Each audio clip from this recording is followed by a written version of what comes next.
Hello out there, I'm back with the 5 things that I'm most surprised by after 2 years almost of retirement. Number 5 is I don't miss work. Now, before I retired, I thought, what am I going to do with myself after this 45 years of constant full-time employment where I have to be somewhere at a certain time, I have to be there every day, and I have to stay 8 hours at least. And what it turns out to be is that I don't miss that at all. I am actually a lot less stressed than I used to be, and while I still go in, it's on my terms. I volunteer. I go in once a week. I help out my friend Jack. You may have a picture of him right there. And we do a 2-hour show once a week, and that's just about enough radio. I don't have to worry about FCC problems. I don't have to worry about money problems. I don't have to worry about listener issues or anything like that. So it's something that I really don't miss. I'm still able to keep contact with my former coworkers who treat me very well. Plus, I still teach 1 semester a year, 2 days a week, and that's in the afternoon. So it's not something that I have to spend an entire day on.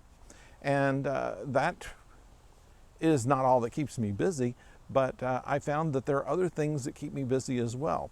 When I get up, I find that I still have things that I have to do. There are things around the house to be done. There are some financial things to take care of. I had started another YouTube channel some 6 years ago, and so if there was ever any idle time that I had, I'm doing a video. So I find that my time is taken up pretty well, and I don't really miss having a routine. I just have a different routine. Number 4, I don't sleep in. I was surprised at this. I figured as soon as I had the opportunity to sleep until 10 or 11 o'clock, I probably would. But as it turns out, the last several years that I went to work, my routine was to get up at 6. I was out the door by 7:30 and to work by 8. And turns out I still wake up at 6, so I might as well get up. And we have cats and dogs and things that need to be taken care of, so they get up with me, and so we get things taken care of there. I can clean up the kitchen and have the house looking kind of nice for the time when my wife gets up to go to her job, which is she works at home, so she doesn't have to get up as early as I do. I don't have to get as early as I do, but I find that I like that. I like the quiet early in the day. I kind of like that at work too. I often would get to work before everybody else and take advantage of that time. Number 3, I'm not bored. As I mentioned before, I have the YouTube channel that I worked in thinking that I would not have anything to do. And it turns out that sometimes it's difficult to find time to actually sit down and do the YouTube channel. So we're dealing with a relative's estate. I'm executor for. I volunteer with the Scouts. I've mentioned that I already do some work. Some of it's unpaid, some of it's paid. And other activities that keep me from being bored. I find that I don't probably put in as many hours a day as I used to at work, but I find that I have plenty to do, and if I want to take a little snooze in the afternoon, I can do that, although I don't do that much. Number 2, money is not a big concern. Now, this is a very personal kind of thing, so I'm not going to say that nobody is going to have money problems in retirement, but my job had an IRA plan. They would throw in a certain percentage for the certain percentage I would throw in, and after that many years, it turned out to be a nice enough sum that, well invested, I could get enough money off of that to live pretty much like we lived before I retired, including my wife's full-time pay, which is not a small amount. So I found that money is not something that I really worry about. And I've seen in looking at other YouTube videos where they talk about how much money you need for retirement. You need $1 million, you need $2 million, you need this. I find that, at least in my situation, I don't need nearly that. It's always, expenses are never as bad as you think they're going to be, and the amount of money that you can make in well-invested money is not bad. And therefore, I haven't really had to touch the principal of my money in the first 2 years, so I consider myself very lucky in that regard.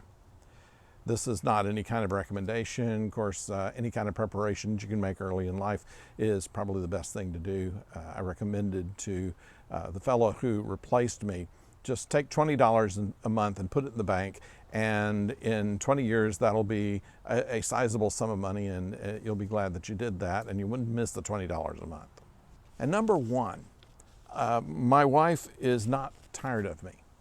I was afraid before all of this that me being at home all day when she is at home all day working, and I could be just sitting on the couch watching whatever's on daytime TV would annoy her. And the fact of the matter is I don't watch any daytime TV. I wouldn't know what's on. I think they don't do soap operas anymore, do they? I used to, when I was homesick, I would watch them for my mother who worked, but other than that, that was about it. And so I find, as I've said before, that I have plenty to do, and I have my own study. She has her own workplace. And so we meet at lunch and we visit with each other, and then we meet at the end of the day, and we may sit out here or do something one way or the other that makes not a great difference in the situation that we had before. So I find that also she's told me that I'm very useful to have around sometimes when she needs somebody that can leave the house and take care of something that she normally would not have time for, and I would normally not have time for when I was working. I don't have any emergencies with my kids. They're both grown, but sometimes they need a little dad advice or an extra hand on doing some little project that they're doing, and it makes me very happy that I can lend a hand and do something for them now that I have the time to do it. So that's my top 5 surprises upon being retired for 2 years. I hope that you enjoyed this and get some use out of it. Please subscribe if you have not done so already, and leave me a note at the bottom. I'll be happy to hear from you and what your situation is, whether you're not quite retired yet or been retired longer than me, and tell me if my case is similar to yours. So I look forward to hearing from you. Thank you for joining us, and until next time, don't go far.